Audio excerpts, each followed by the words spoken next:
to all of you. मैं प्रांजलि, कक्षा 10वीं, विषय हिंदी में आप सभी का ऑनलाइन एजुकेशन में आप सभी का सहर्ष स्वागत करती हूँ।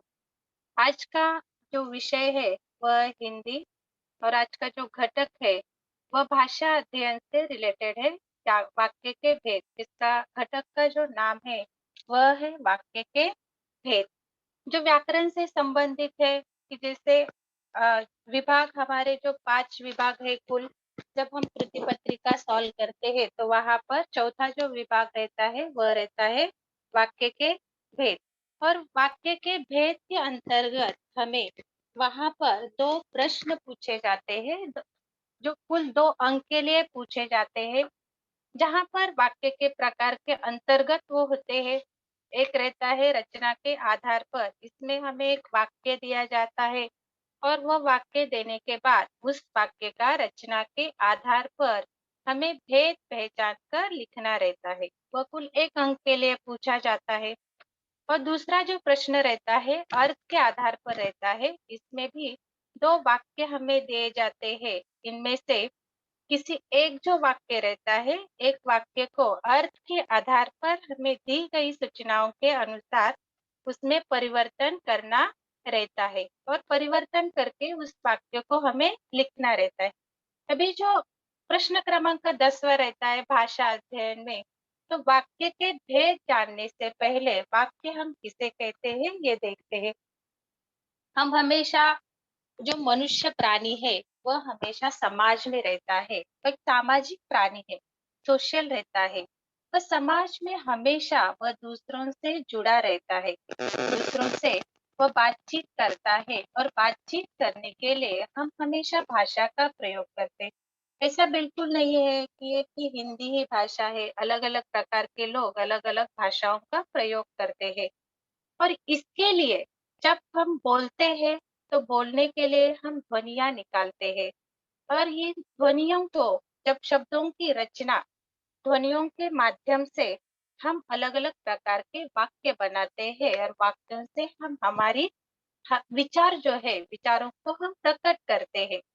तो जैसे जब भी हम भाषा सुनते हैं, पढ़ते हैं, उस वक़्त पहले हम वर्णमाला सीखते हैं, जैसे क से लेके ज्ञ तक है। उन वर्णों को जब हम जोड़ते हैं तो उससे शब्द बनता है और शब्दों को जोड़ने के बाद वाक्य बनता है। तो इसी प्रकार वर्ण से शब्द, शब्दों से वाक्य और वाक्यों को जोड़कर फिर हमारी जो भाषा है वह बनती है। तो भाषा जो है, वह भाषा, किससे वाक्य जो है किसे कहते हैं? 2 या 2 से अधिक पदों के सार्थक समूह को जिसका पूरा अर्थ निकलता है, उसे हम वाक्य कहते हैं। जैसे वह पद समूह जिससे श्रोता को वक्ता के अभिप्राय का बोध होता है। जिस प्रकार जो बोलने वाला रहता है, वक्ता यानी बोलने वाला और श्रोता यानी सुनने वाला। जो बोलने वाला रहेगा वह, उसे क्या बोलना है यह सुनने वाले के समझ में आना चाहिए, तभी, और वह अर्थपूर्ण होना चाहिए, तभी उसे हम वाक्य कहते हैं। उदाहरण यहाँ पर दिया है, जैसे सत्य की विजय होती है। इस वाक्य को हम पूरा पढ़ते हैं तभी हमें वहां पर उसका पूरा अर्थ मालूम होता है। इसका मतलब अर्थपूर्ण शब्दों का जो समूह होता है उसे हम वाक्य कहते हैं। और वाक्य जो रहता है भाषा की सबसे छोटी इकाई है, जिसका उपयोग हम लिखने के लिए करते हैं, बोलने के लिए करते हैं, हमारे विचारों को अभिव्यक्त करने के लिए करते हैं या फिर दूसरों के विचार सुनने के लिए करते हैं। तो जो वाक्य है, वाक्यांश हम किसे कहते हैं? कि जो शब्दों के ऐसे समूह को जिसका अर्थ निकलता है किंतु पूरा पूरा अर्थ नहीं निकलता है, उसे वाक्यांश कहा जाता है। वाक्यांश यानी वाक्य का जो छोटा हिस्सा रहता है उसे हम वाक्यांश कहते हैं। जब हम उसे पढ़ते हैं उस वक्त उसका अर्थ थोड़ा बहुत निकलता है, लेकिन उससे हमें पूरी जानकारी नहीं मिलती है, पूरा अर्थ वहाँ हमें समझ में नहीं आता है, तो हम उसे वाक्यांश कहते हैं। उदाहरणार्थ, दरवाजे पर, कोने में, वृक्ष के नीचे, आधे का अर्थ तो निकलता है, किंतु पूरा अर्थ वहाँ पर नहीं निकलता है। इसीलिए ये छोटे-छोटे वाक्यांश हम उसे कहते हैं। जैसे वृक्ष के नीचे है, तो वृक्ष के नीचे खड़े हैं या फिर वृक्ष के नीचे बैठे हैं। जब हम वहाँ पर क्रिया का इस्तेमाल करेंगे, तभी हमें पता चलता है कि यह वाक्य पूरा होता है और उस वाक्य का अर्थ पूरा निकलता है। तो इसीलिए वाक्य है जो है वह बहुत व्याकरण की दृष्टि से वाक्य बहुत ही इम्पोर्टेंट रहता है। वाक्य के 2 अंग होते हैं। अभी यहाँ पर भी बच्चे बहुत बार कन्फ्यूज़ होते हैं कि अंग वहाँ पर और भेद यहाँ पर उनके कन्फ्यूजन होते हैं। तो जैसे मनुष्य प्राणी है और मनुष्य प्राणी के अंग जब बताने के लिए कहा जाता है, तब हम वहाँ पर हमारे जो बॉडी पार्ट्स है उसके नाम हम वहाँ पर बताते हैं, जैसे नाक है, कान है। लेकिन मनुष्य के 2 भेद तो वहाँ पर स्त्री और पुरुष ऐसे उत्तर हम वहाँ पर देते हैं। तो उसी प्रकार वाक्य के 2 अंग होते हैं, एक है उद्देश्य और दूसरा है विधेय। उद्देश्य हम किसे कहते हैं कि जिसके बारे में बात की जाए उसे उद्देश्य कहा जाता है। मतलब वाक्य में जो कर्ता होता है वह कर्ता ही वाक्य में उद्देश्य कहलाता है और विधेय यानी जो बात की जाए उसे विधेय कहते हैं। उदाहरणार्थ मोहन प्रयाग में रहता है। इसमें जो उद्देश्य है मतलब क्रिया करने वाला जो करता है वह है मोहन। तो मोहन इस वाक्य का उद्देश्य है और यहाँ पर जो विधेय दिया गया है विधेय है प्रयाग में रहता है, क्योंकि इस वाक्य में जो कर्ता छोड़कर कर्ता के अलावा जो शेष बचता है वही विधेय कहलाता है। और इसीलिए यह वाक्य के 2 अंक बहुत इम्पोर्टेंट है, क्योंकि जब हम रचना के अनुसार वाक्य के भेद पहचानते हैं उस वक्त हमें उद्देश्य और विधेय के बारे में जानकारी होना बहुत ही इम्पोर्टेंट है। तो वाक्य के जो भेद है यही ग्रामर जो है वही हमारे लिए इम्पोर्टेंट है, क्योंकि इसी के ऊपर प्रश्न कृति पत्रिका में पूछा जाता है। वाक्य का जो वर्गीकरण है मुख्यतः वो 2 आधार पर किया जाता है। पहला आधार रहता है वह है अर्थ के आधार पर वाक्य का भेद और दूसरा जो है वह है रचना के आधार पर वाक्य का भेद। अभी अर्थ के आधार पर इसका मतलब है जब वाक्य में अर्थ का मतलब है अर्थ यानी वाक्य में कोई सूचना दी जा रही है, प्रश्न पूछा जा रहा है या कुछ विस्मय वहां पर प्रकट किया जा रहा है या फिर काम करने का कोई आदेश वहां पर दिया जा रहा है या फिर कोई इच्छा वहां पर प्रकट की जा रही है। इससे वाक्य में से कौन सा अर्थ निकलता है, इसी से वाक्य के भेद किए जाते हैं और अर्थ के आधार पर वाक्य के कुल 8 भेद होते हैं। पहला भेद है विधानवाचक वाक्य, दूसरा है निषेधवाचक वाक्य, तीसरा आज्ञावाचक वाक्य, चौथा प्रश्नवाचक वाक्य, पांचवा विस्मयादिवाचक वाक्य, छठवा इच्छावाचक वाक्य, सातवां संदेहवाचक वाक्य और आठवां संकेतवाचक वाक्य। ये कुल 8 भेद जो है वह अर्थ के आधार पर वाक्य के होते हैं। उसके बाद रचना के आधार पर वाक्य के भेद जो है वह 3 भेद रहते हैं। पहला भेद है सरल वाक्य, दूसरा भेद है संयुक्त वाक्य और तीसरा भेद है मिश्र वाक्य। मतलब वाक्य की रचना किस तरीके से की गई है, कैसे वाक्य को जोड़ा गया है, उसी के ऊपर ये 3 भेद रहते हैं।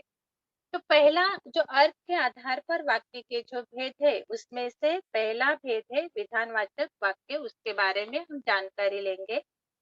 विधान विधानवाचक वाक्य हम किसे कहते हैं?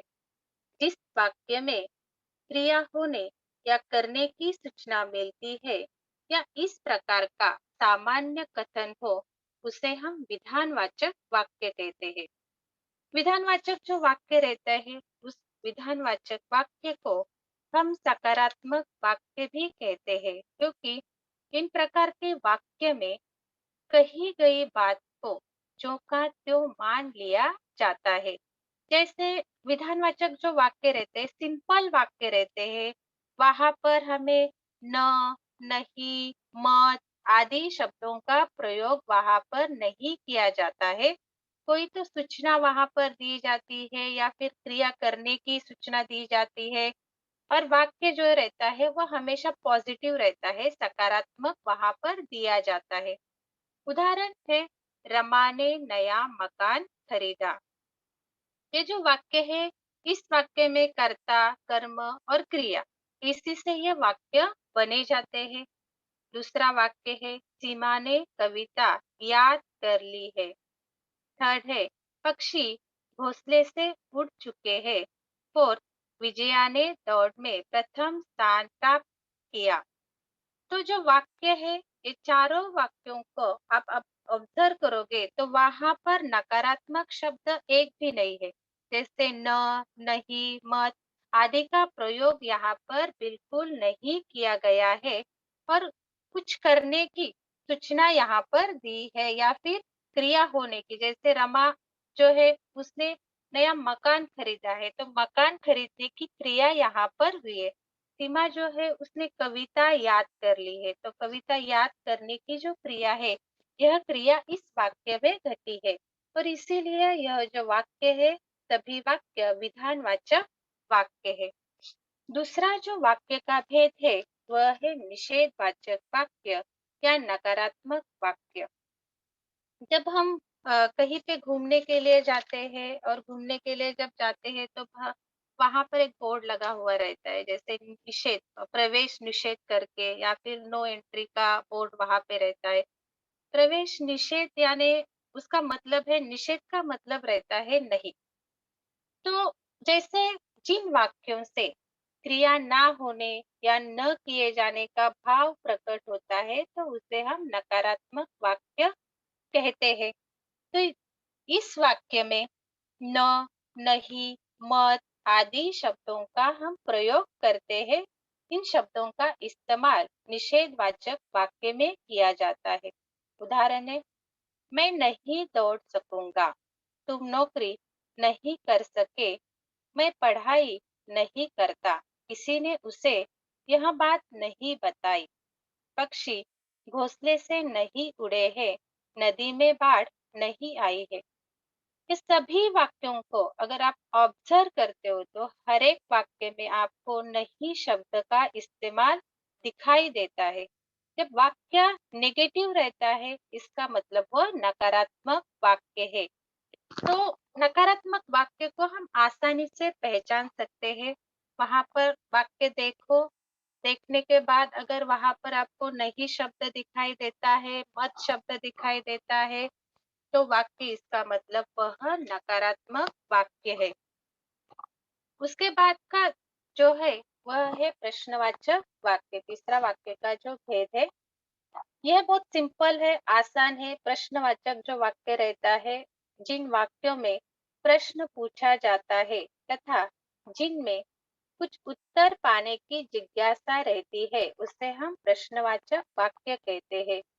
प्रश्नवाचक वाक्यों की जो पहचान होती है, वह क्या, कब, क्यों, कैसे, कौन, किससे, किसका आदि प्रश्नवाचक शब्द देखकर प्रश्नवाचक वाक्य की पहचान की जाती है। या फिर वाक्य के अंत में लगे प्रश्नवाचक जो चिन्ह रहते हैं, उस प्रश्नवाचक चिन्ह को देखकर प्रश्नवाचक वाक्य की पहचान की जा सकती है। जैसे आप सभी को मालूम है कि प्रश्नवाचक जो गद्य आकलन का जो प्रश्न रहता है, विभाग 5वें में जो गद्य आकलन रहता है, वहां पर आपको एक पैराग्राफ दिया जाता है और उस पैराग्राफ को पढ़कर आपको कुछ 4 प्रश्न तैयार करने के लिए आते हैं। तो बहुत सारे स्टूडेंट्स वहां पर प्रश्न तो तैयार कर लेते हैं, लेकिन उसके अंत में प्रश्नवाचक चिन्ह लगाना भूल जाते हैं। तो वहां पर हमारे मार्क्स कट हो जाते हैं। और जब भी आप देखोगे तो प्रश्नवाचक जो शब्द रहते हैं वो क से ही शुरू होते हैं। आपको कौन सा भी ऐसा शब्द वहां पर नहीं दिखाई देगा कि जो क से शुरू नहीं होने वाला है। तो सभी जो शब्द रहते हैं वह क से ही शुरू होते हैं। किसने, किससे, किस लिए, कहाँ पर, क्यों, ऐसे प्रश्नवाचक शब्द और प्रश्नवाचक चिन्ह जब लगाया जाता है तब हम उसे प्रश्नवाचक वाक्य कहते हैं। उदाहरण यहाँ पर है, तुम कहाँ जा रहे हो? आपका भाई कहाँ नौकरी करता है? आप क्यों झगड़ते हो? कल तुमने क्या काम किया? सबा किसकी राह देख रही है? सीमा कब आई? यहाँ पर रेड, इसमें जो प्रश्नवाचक शब्द आपको दिखाई दे रहे हैं, इससे ये प्रश्न बनते हैं और एंडिंग में उसके वाक्य के अंत में हमें प्रश्नवाचक चिन्ह लगाना बहुत जरूरी रहता है। उसके बाद का है आज्ञावाचक वाक्य। चौथा जो वाक्य का भेद है, आज्ञावाचक वाक्य। जिन वाक्यों में आज्ञा या अनुमति लेने देने का भाव प्रकट होता है उसे हम आज्ञावाचक वाक्य कहते हैं। इन वाक्यों का दूसरा नाम आज्ञा सूचक या विधिवाचक वाक्य भी हम उसे कहते हैं। तो इस वाक्य, ये जो वाक्य रहते हैं आज्ञावाचक, हम जब जब भी घर में रहते हैं उस वक्त हमें हमेशा आज्ञा दी जाती है। बड़े जो लोग रहते हैं हमेशा हमें कहते हैं ये पढ़ाई करो, उसके बाद अ, सो मत, सिर्फ आपको पढ़ाई करना है, पढ़ाई के ऊपर आप ध्यान दो। दि जैसे कोई आज्ञा वहाँ पर दी जाती है तो वह आज्ञावाचक वाक्य कहलाता है। जैसे दीवारों को साफ कर दो, तो यहाँ पर एक आज्ञा दी है। वो आज्ञा कौन-सी है? दीवारों को आपको साफ करना है। तुम गाना गाओ, किताब के पेज मत फाड़ो, अब पढ़ाई के लिए बैठ जाओ। रमा, अपने जन्मदिन पर एक पौधा लगाओ। जाओ, बाजार से दवा ले आओ। ऐसे जो वाक्य रहते हैं, इस वाक्य में कहीं न कहीं हमें कुछ न कुछ आज्ञा दी जाती है और आप उसका अंत अगर देखते हो, वाक्य की क्रिया अगर आप देखते हो, तो आपको पता चलेगा सभी जगह पे जैसे ओ जो वॉवेल्स है, वो स्वर का इस्तेमाल किया गया है। जैसे दो, गाओ, पढ़ो, जाओ, लगाओ, आओ, ऐसे जो क्रिया रहती है, उसी क्रिया से समझ में हमें आता है कि यहाँ पर यह जो वाक्य दिया गया है, यह आज्ञावाचक वाक्य है। उसके बाद का जो है 5वां जो वाक्य का भेद है, वह है इच्छावाचक वाक्य। जिन वाक्यों से वक्ता की इच्छा, कामना, आशीर्वाद आदि का भाव प्रकट होता है, उन्हें हम इच्छावाचक वाक्य कहते हैं। जब हम बड़ों का आशीर्वाद लेते हैं, तो बड़ों का आशीर्वाद जब पैर छूते हैं, वह हमें आशीर्वाद देते हैं, तो वह कहते हैं कि भगवान करे आपकी सभी कामनाएं पूरी हो। तो ये उन्होंने दिया हुआ क्या रहता है, आशीर्वाद रहता है या फिर इच्छा उन्होंने अगर जताई है, कुछ कामना हमारे लिए की है, तो ये सभी प्रकार के वाक्य इच्छावाचक वाक्य में गणे जाते हैं। जैसे प्रभु हर काम में आपकी सहायता करे, तो यहाँ पर इस वाक्य में एक कामना उन्होंने जताई है कि प्रभु जो है वह आपके हर एक काम में आपकी सहायता करे। तुम अपने उद्देश्य में सफल रहो। ईश्वर करे आप खूब उन्नति करें। हमने चाहा था कि हम साथ साथ रहे। मित्र, जन्मदिन की ढेर सारी बधाइयाँ। वे अवश्य चाहते कि मैं अंग्रेजी सीख लूं। ये जो लास्ट का वाक्य है, वे अवश्य चाहते कि मैं अंग्रेजी सीख लूं। यहाँ पर उन्होंने उनकी जो इच्छा है वह इच्छा यहाँ पर जताई है और इसीलिए ये सभी वाक्य जो है इच्छावाचक वाक्य में गणे जाते हैं। उसके बाद का जो वाक्य का भेद है वह है विस्मयवाचक वाक्य। विस्मय का अर्थ है आश्चर्य। जिन वाक्यों से आश्चर्य, हर्ष, प्रसन्नता, शोक, दुख, घृणा आदि भावों की अभिव्यक्ति होती है, उसे हम विस्मयवाचक वाक्य कहते हैं। इन वाक्यों का दूसरा जो नाम है, वह नाम उसे हम उदारवाचक वाक्य भी हम कहते हैं और उसकी जो पहचान रहती है, अगर वाक्य में अहो, आहा, हाय, हे, अरे आदि शब्द दिखाई देते हैं हमें, तब हम उसे पहचान सकते हैं कि यह विस्मयवाचक वाक्य है। या फिर विस्मयवाचक चिन्ह देखकर भी हम उसे पहचान सकते हैं। व्याकरण में हमेशा विराम चिन्हों को बहुत महत्व रहता है। जैसे प्रश्नवाचक वाक्य रहेगा, तो वहां पर प्रश्नवाचक चिन्ह बहुत इंपॉर्टेंट है। उसी प्रकार विस्मयवाचक वाक्य जो रहता है, विस्मयवाचक वाक्य में भी एक्सक्लेमेशन मार्क का जो चिन्ह रहता है, उद्गारवाचक, वह वहां पर अगर दिखाई देता है और जैसे विस्मयवाचक वाक्य रहेगा, तो वाक्य के पहले ही वहां पर हमें यह शब्द जो रहते हैं, ये शब्द दिखाई देते हैं और उसके बाद में हमें विस्मयादि वाचक जो चिन्ह रहता है, वह चिन्ह उसके बाद में लगाया जाता है। जैसे उदाहरण यहाँ पर दिए हैं, अरे कितना विशाल मैदान है। मतलब मैदान जो है, मैदान की भव्यता का वर्णन करने के लिए उन्होंने यहाँ पर शब्द इस्तेमाल किया है अरे। और उसके बाद यहाँ पर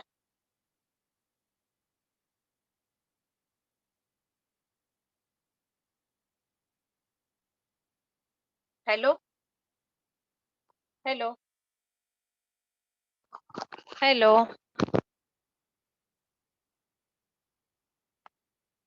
हेलो। Yes, ma'am. स्क्रीन शायद नेटवर्क इशू की वजह से स्क्रीन दिखाई दे रही है मैम? Yes, yes. ओके। अरे कितना विशाल मैदान है। अरे आपकी शादी हो गई। तो मैं शादी हो गई, आश्चर्य से उन्होंने कहा है और इसी के वजह से यहाँ पर अरे शब्द का इस्तेमाल किया गया है। इतना सुंदर फूल देखकर मन प्रसन्न हो गया। मतलब फूल की जो सुंदरता है, उसका वर्णन करते हुए यहाँ पर आहा शब्द का इस्तेमाल किया गया है और उसके बाद वहां पर विस्मयवाचक चिन्ह लगाया गया है। हाय बेचारा गिर पड़ा। मतलब जब गिर पड़ने के लिए वहां पर वो जो शब्द है, हाय शब्द का इस्तेमाल किया गया है।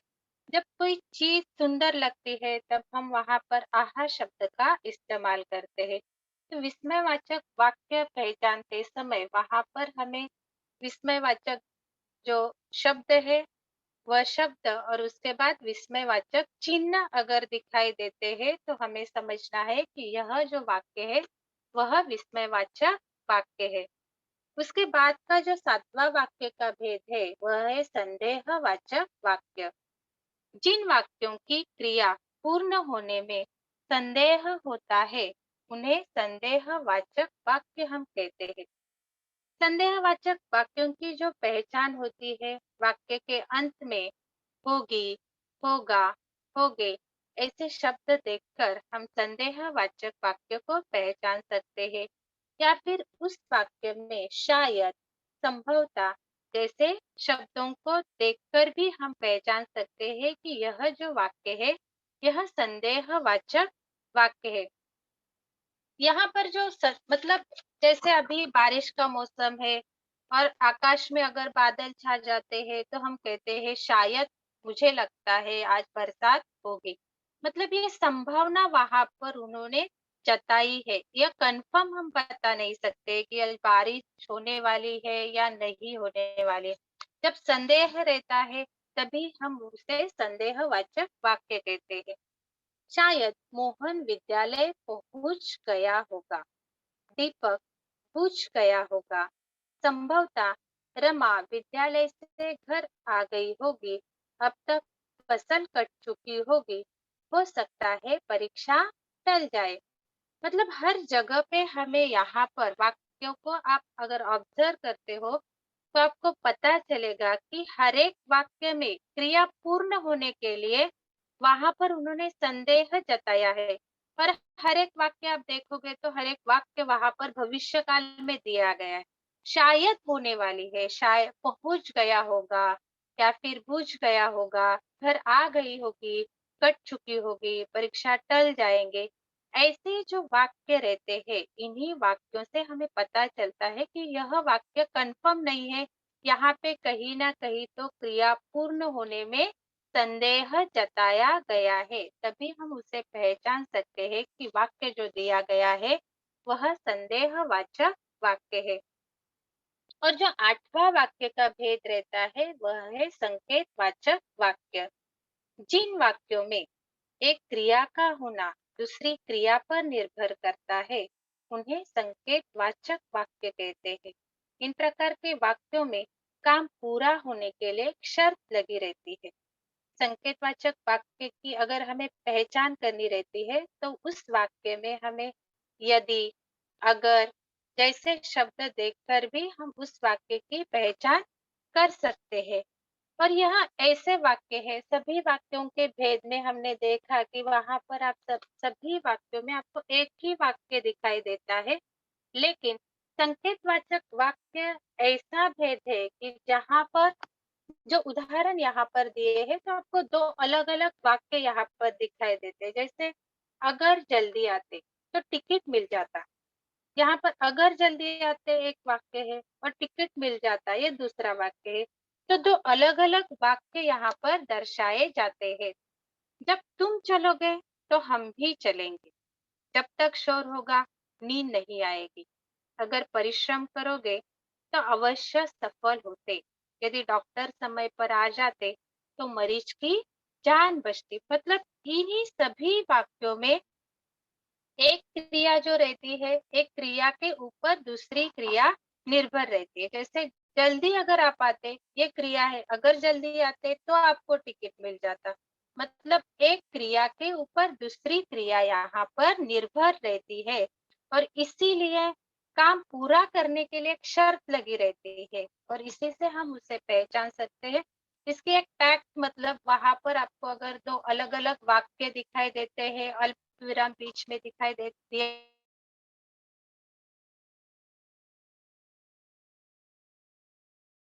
जैसे ये हो गए कि वाक्यों की जो पहचान है अर्थ के आधार पर, तो हम वो उस वाक्य की पहचान कर सकते हैं।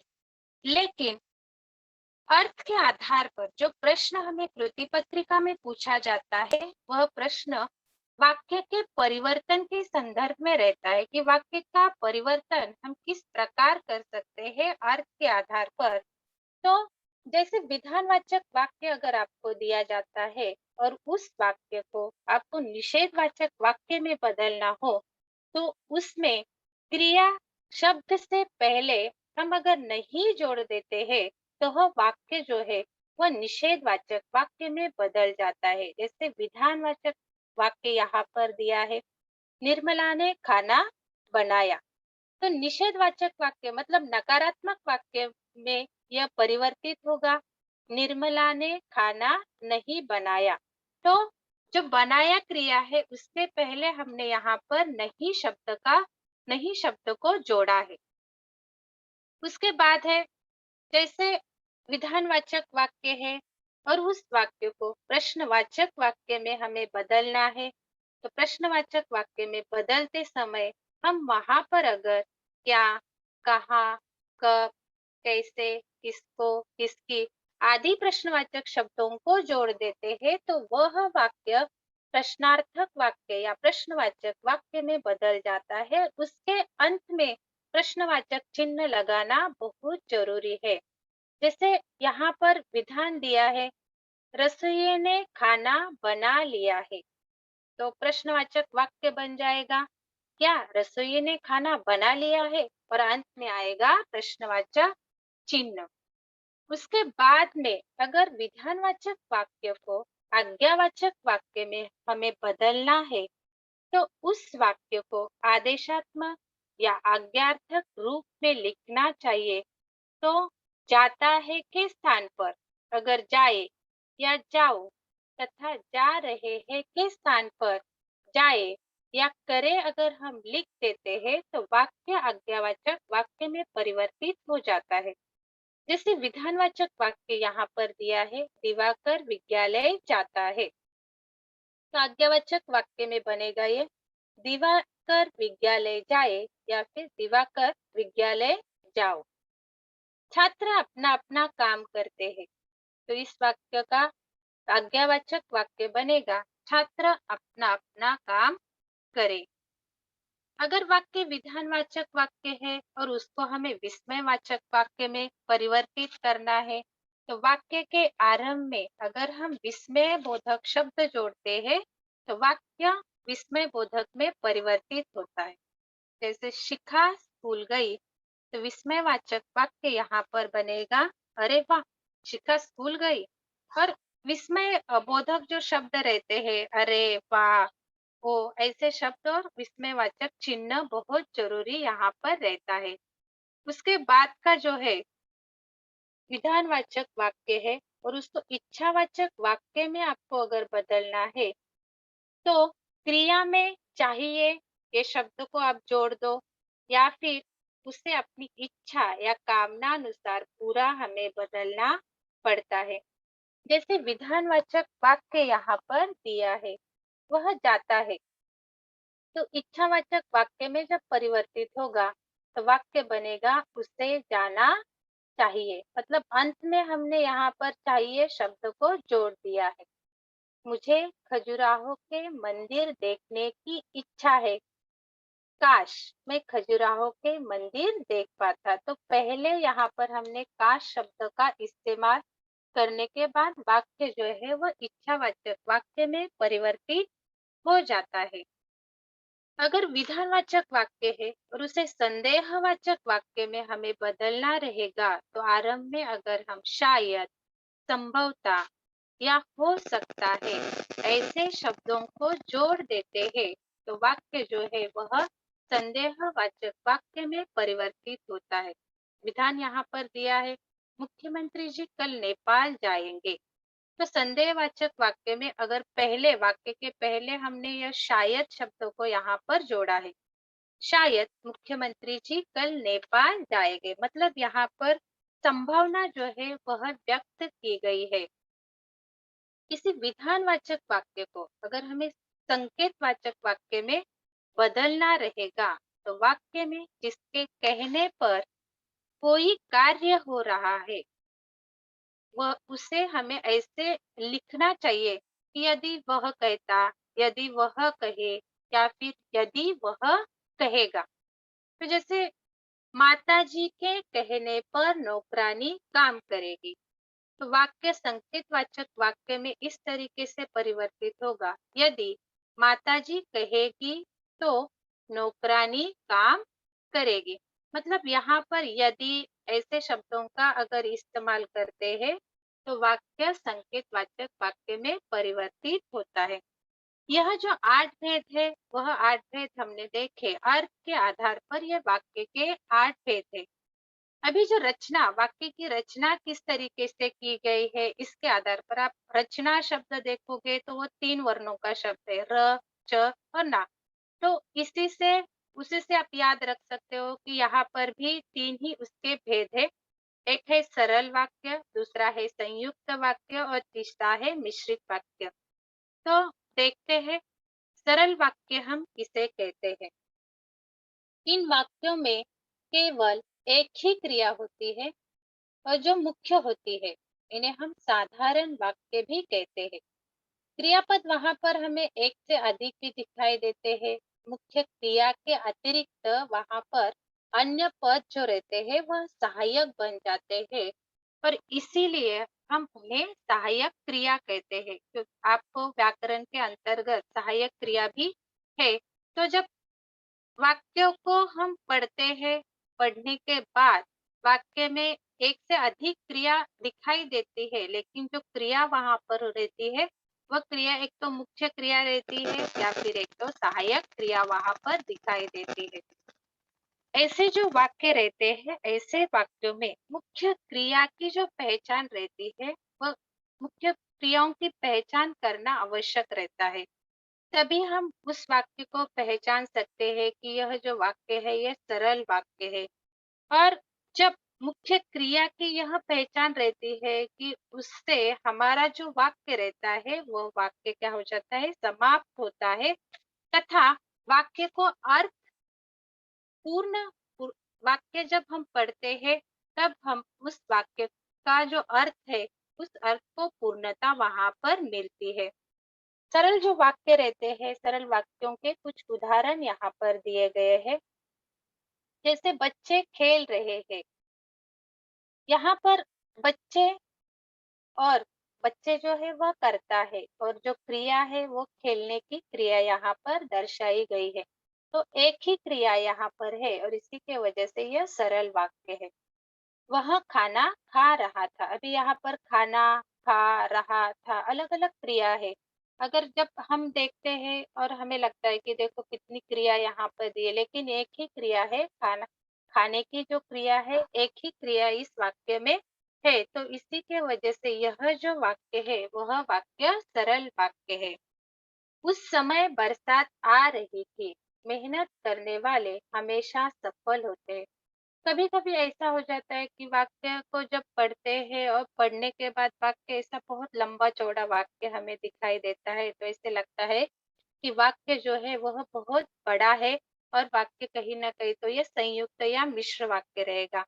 लेकिन उसे पहचानते समय अगर हम देखते हैं वहाँ पर अगर एक ही क्रिया रहेगी, तो इसका मतलब वह जो वाक्य है वह सरल वाक्य है।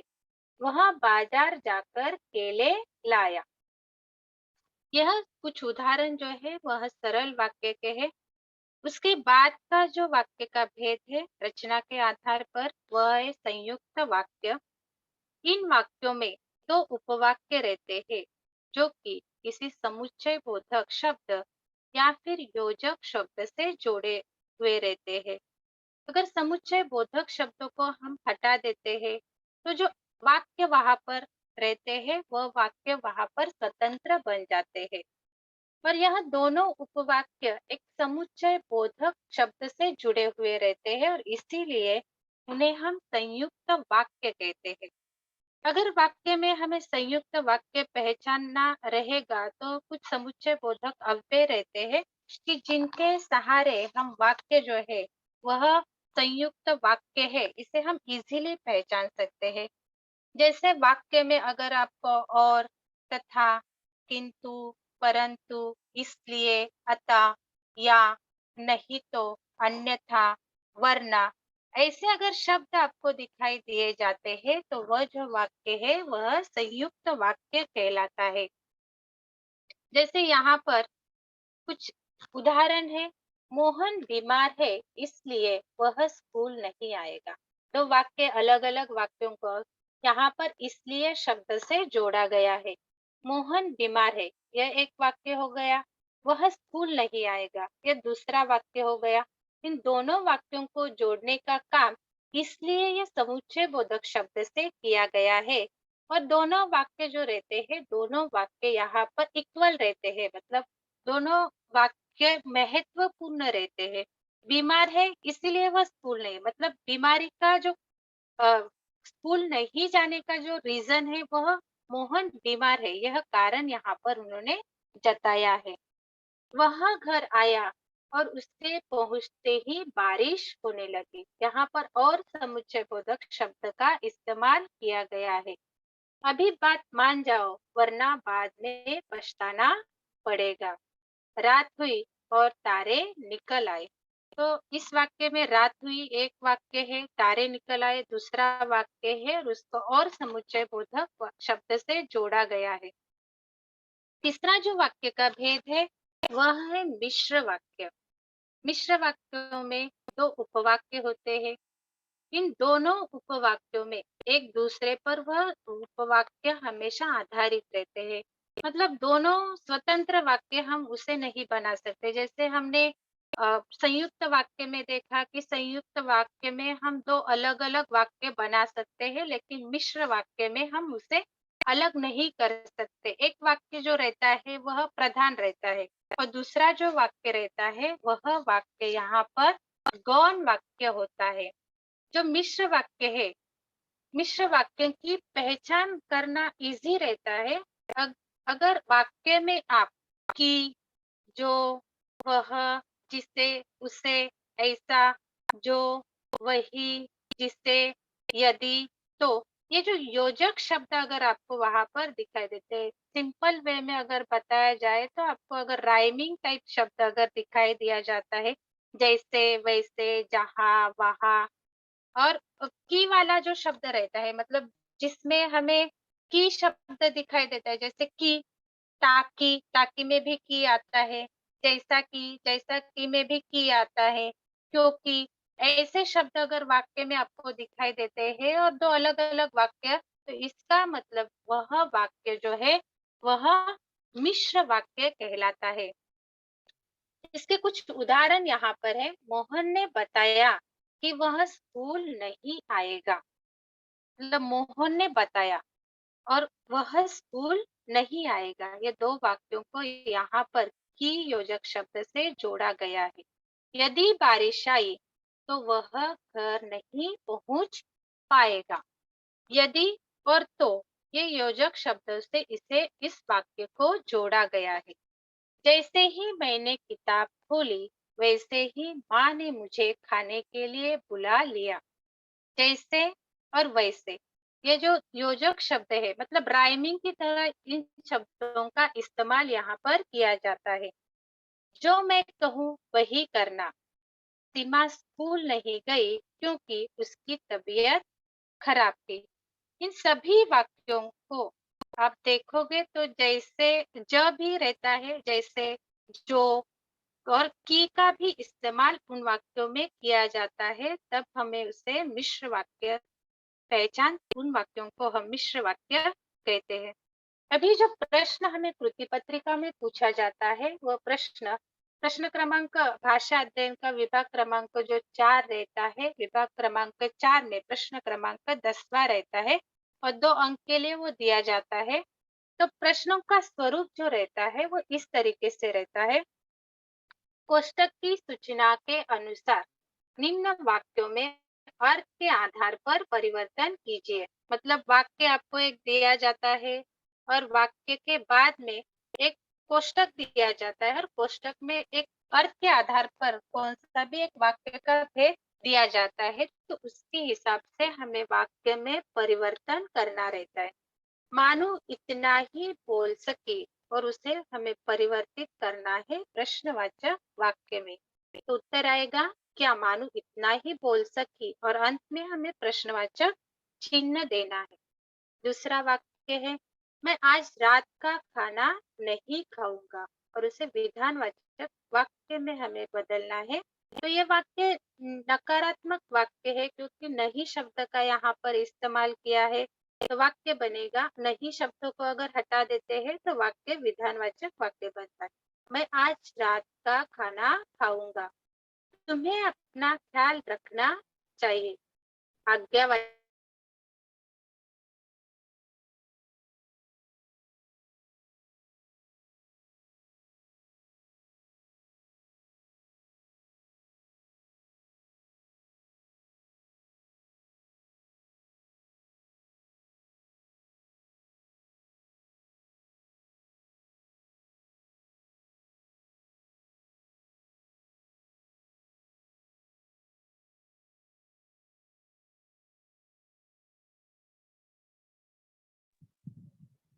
Hello, ma'am.